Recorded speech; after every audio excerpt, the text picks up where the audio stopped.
The desert winds whispered across the golden sands of Mesopotamia as a boy named Yusuf opened his eyes to the world for the first time. Born in the fortress city of Tikrit, where rivers met under a sky of fire, the child who would later be known as Salahuddin Ayubi entered a world teetering on the edge of chaos. His father, Ayub, a noble Kurdish commander, held him close, sensing the weight of destiny already resting on his tiny shoulders. The boy's eyes, deep and unwavering, held the fierce calm of someone who would one day command not just armies, but the very heartbeat of a broken land. From a young age, Yusuf was not like other boys.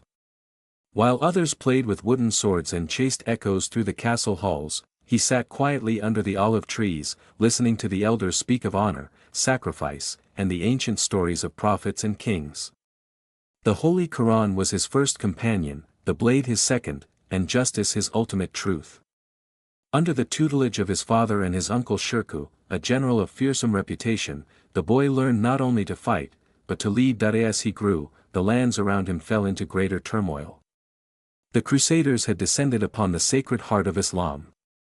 Jerusalem, the crown of the Levant, lay in Christian hands. Blood soaked the soil of the Holy Land, and the screams of the innocent echoed through the minarets and bell towers alike. Yusuf, now a man, watched this suffering not as a distant spectator, but as one called by fate to restore balance. He followed his uncle into Egypt, the land of the pharaohs, not for conquest but for stability.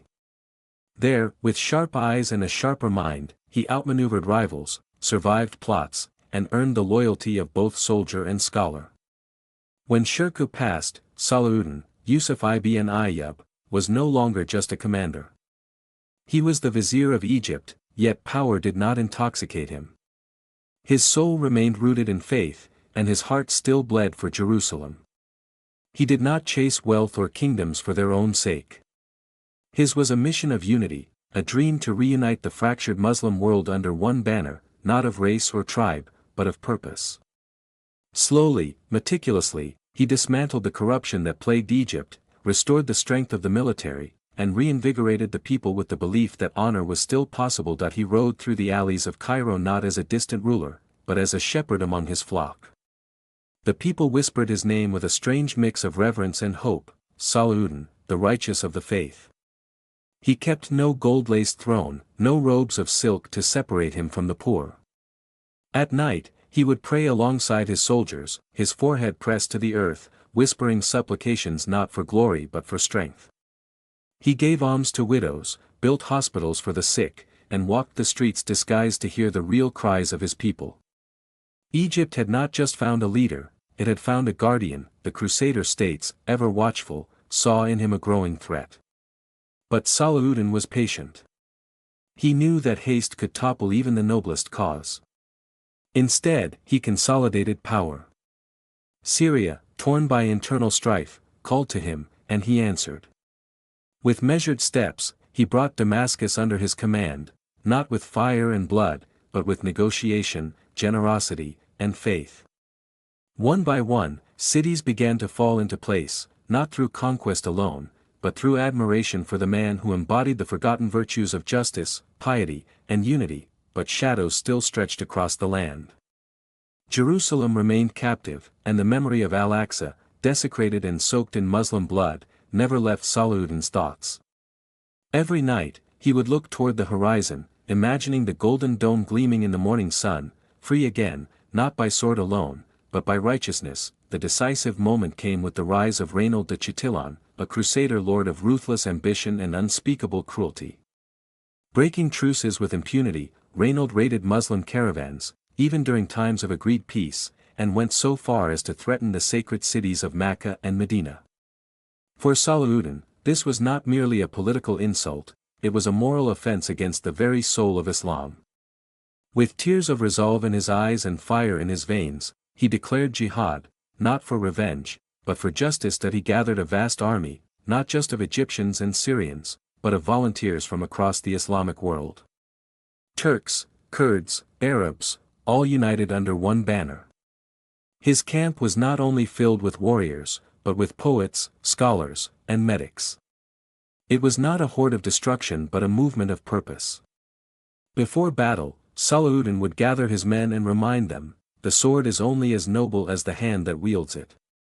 No cruelty, no looting, no betrayal of the Prophet's principles, the Battle of Hattin would change history. Beneath the burning sun, Salahuddin's forces faced the might of the Crusader kingdoms. Water was scarce, the land unforgiving. But the strategy was brilliant. He had cut off their supplies, encircled their forces, and bled them of strength. When the final charge came, it was not a clash of steel but the crumbling of an empire built on arrogance. King Guy of Jerusalem was captured. Reynold was brought before Salahuddin. The legend that follows is true in its weight.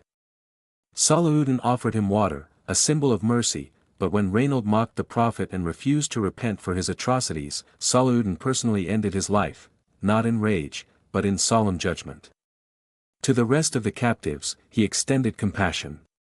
No rape, no pillaging. This was not vengeance, it was restoration. Jerusalem now lay within reach. In the autumn of 1187, Salahuddin's army surrounded the holy city.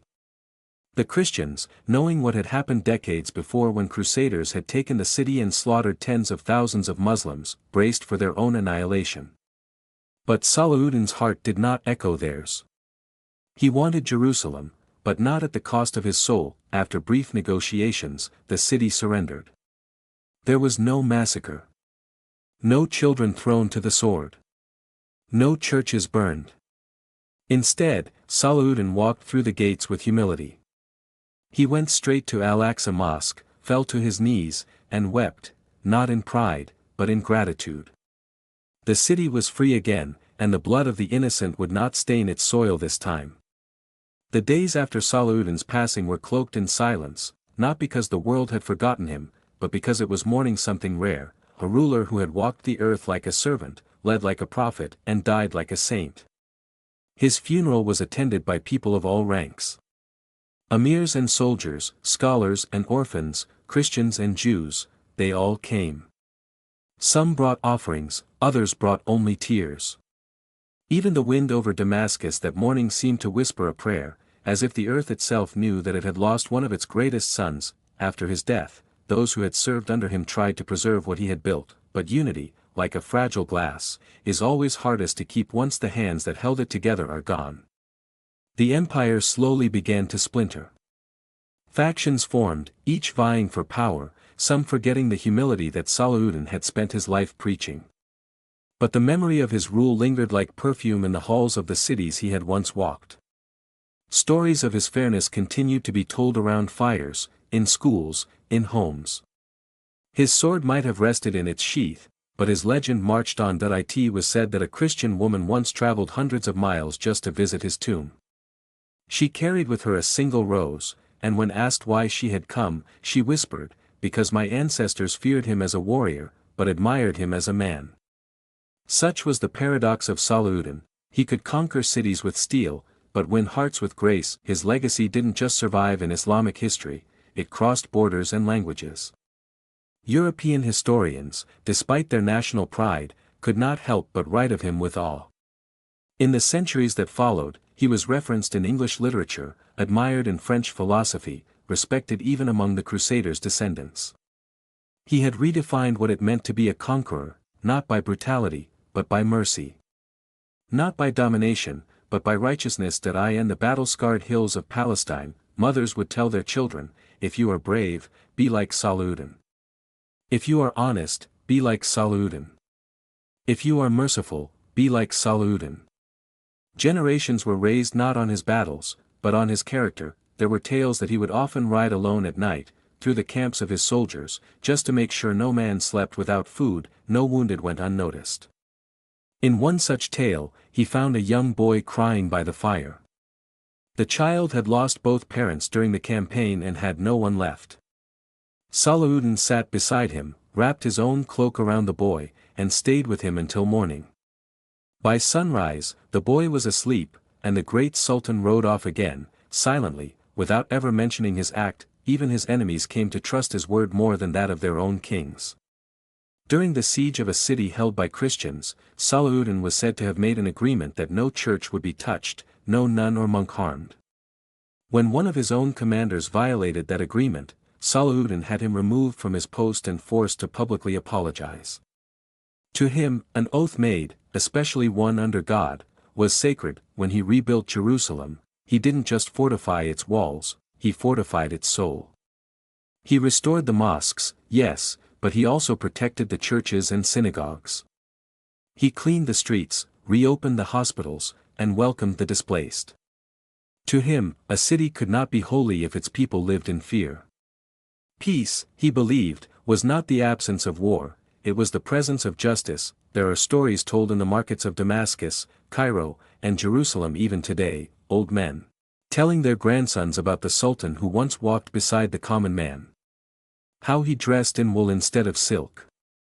How he ate from clay bowls instead of golden plates. How he slept on the ground during campaigns while others brought him cushions he refused. His prayers were constant. Even at the height of battle, when chaos rang from every direction, Salahuddin would pause when the call to prayer echoed. He would fall to his knees amid the sand and fire and pray, not for victory, but for righteousness. And when his men saw him, they too would follow. They were not just fighting for a man. They were fighting for a symbol, an idea. That goodness could triumph. That nobility still had a place in war. That a man could hold a sword in one hand and a Quran in the other and use both justly. That in the winter of one of his last campaigns, food had run scarce. His advisors suggested rationing supplies for the commanders. Salahuddin refused. Let the generals eat last, he said. We lead not by being above them, but by being among them. His soldiers, many of whom had already sworn lifelong loyalty, wept openly. They would have followed him into fire if he asked, but he never did. Instead, he led them to water, to healing, to purpose. Children were not afraid of him. In fact, it is said that he would often stop and speak to them, ask them about their lessons, offer them sweets, or recite stories of the prophets. Even in the heat of political tension, he would remind his council, we must not forget the hearts of the people. For what is power, if it cannot lift those hearts closer to Allah? Perhaps one of his most touching legacies was the way he treated the elderly. In one city after a siege, an old Christian woman approached him with trembling hands, believing he would have her cast out.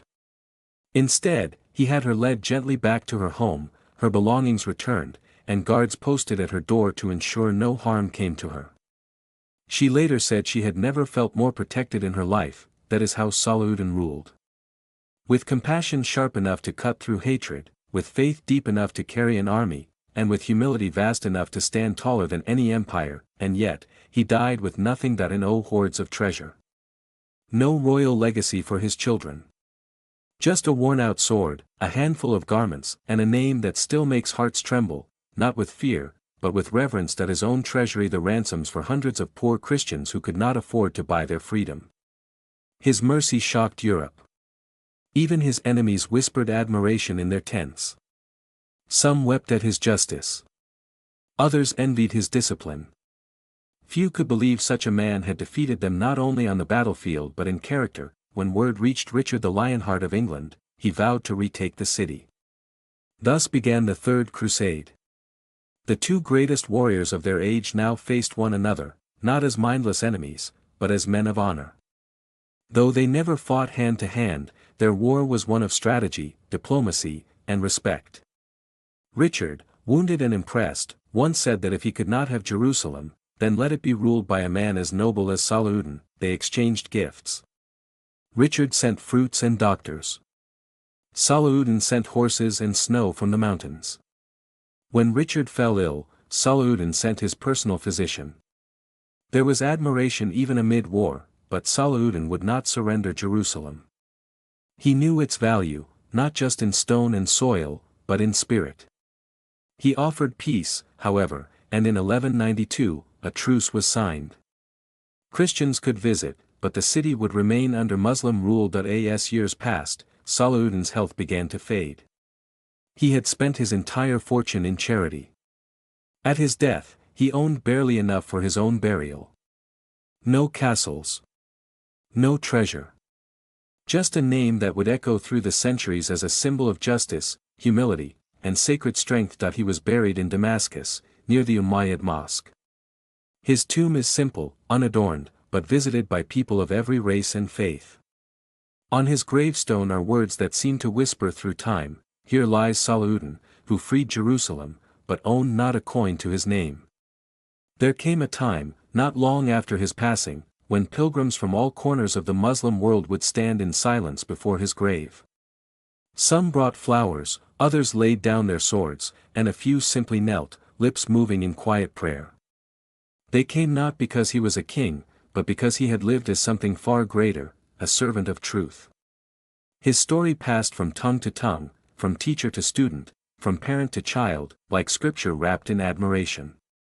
And though rulers came and went, each with banners of gold and greed, none carried the same weight of soul as the man who had nothing left at the end but a clean heart and a clean name. In the years following his death, there were attempts to immortalize him in stone and ink. Poets wrote verses about his justice, architects tried to capture his legacy in mosques and tombs, and historians documented his campaigns with awe and envy. But even those attempts fell short, for how could ink capture the fire of his mercy, or how could stone echo the warmth of his prayers? His true monument was not his resting place, it was the justice he had sown into the soil of Jerusalem, the peace he had poured into the veins of once broken cities, the unity he had stitched across tribes that had only known division. Salahuddin's children, though unable to match the grandeur of their father's legacy, were raised in the shadow of his humility.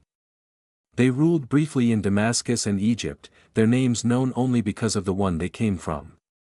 But even they knew that the best they could do was not to outshine him, but to remember him, to live not as princes above men, but as men among the people, as their father had always done. Over time, the lands he once united began to fracture again. New powers rose. Foreign invaders came. The Crusades continued in waves, and later, the Mongols would darken the skies with fire. But in every mosque that stood, in every heart that still believed in justice over cruelty, in every whispered prayer that began with, "O Allah, guide us like you guided Salahuddin," his spirit endured. In the city of Jerusalem, as centuries turned like pages in an endless book, there were still stories whispered in the quarters of the old city. Elderly men with silver beards would point to the walls and say, "He rode through here on a horse of humility." Young boys would listen wide-eyed as tales of his mercy and strength echoed through narrow streets. And even among the Christian and Jewish populations, respect for the Sultan was preserved. He had protected their faiths even as he restored his own. In a time where swords clashed for domination, Salahuddin had fought for the dignity of belief. For all, there was one tale, often told in the Sufi lodges, of a dream that came to a scholar shortly after Salahuddin's passing. In it, the scholar stood in a vast field of light, and he saw the Sultan dressed in white, smiling, seated among the righteous. When asked what he had done to deserve such a place, Salahuddin replied, "I did nothing alone. I only followed the truth, and when I saw pain, I tried to heal it. That is all Allah ever asks of us." The story spread like wildfire, not because people believed in dreams, but because in their hearts, they knew the dream was true. Salahuddin's life was not made of mythical miracles or divine favor. It was built on the hard ground of discipline, sincerity, prayer, and sacrifice. He had bled on the battlefield and wept in the night. He had fasted when others feasted, and he had bent his back to carry the burdens of the weak. Some centuries later, when Napoleon stood at the foot of Salahuddin's tomb, it is said he whispered something to his men. "If this man were alive, I would not have dared to set foot in the East." Whether the quote is accurate or not, it speaks volumes of Salahuddin's legend, that even the mightiest of Western generals carried a quiet reverence for the man who had humbled kings without ever being humbled himself. In modern times, historians still debate the strategic genius behind his campaigns. Military schools analyze his tactics. Political thinkers marvel at his diplomacy. But for the common man, the poor, the oppressed, the one with only prayer in his heart, it is not Salahuddin's battlefield brilliance they remember. It is his kindness. It is the stories of how he personally delivered food to the poor, how he forgave even his most bitter enemies, and how he could have ruled the world but chose instead to rule his soul. There was once a merchant from Aleppo who traveled far to visit Salahuddin's grave. He was old and frail, leaning on a cane, yet determined. When asked why he made such a difficult journey, he said, "Because when I was young and starving, his soldiers came not with swords, but with bread. They told me it was the Sultan's will, that none in his land should sleep hungry. I have come to repay that bread with prayer." This is the essence of Salahuddin. Not the noise of war, but the silence of service. Not the crown of gold, but the whisper of the orphan he once fed. Not the banners on the battlefield, but the single cloth he wrapped around himself when he fell asleep after a long day of justice. Even today, his name is a banner. Not of conquest, but of conscience. In protests and in peace talks, in classrooms and in courtrooms, his example is summoned. Not because he was perfect, but because he proved that greatness need not be cruel, that strength can serve mercy, and that even in the darkest of times, light can lead. The Quran says, "Indeed, Allah loves those who act justly." If ever there was a man who breathed this verse into life, it was Salahuddin. His legacy is not trapped in history books.